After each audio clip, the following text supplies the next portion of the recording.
John, cuma kasih ingat ulang soal itu anjuran presiden tentang pembebasan angsuran selama 1 tahun. Minta tolong jangan telang manta-manta, kasihan.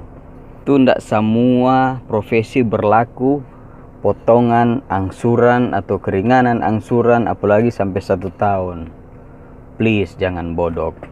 Masa semua yang berangsur, semua yang berkredit mau kasih bebas selama 1 tahun DP angsuran?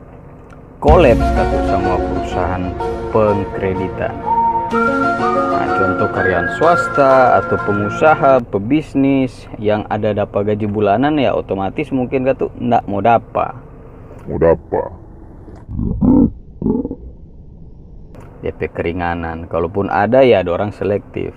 Yang dapat pembebasan tuh dia pertama UKM, pelaku UKM, pedagang kecil, pedagang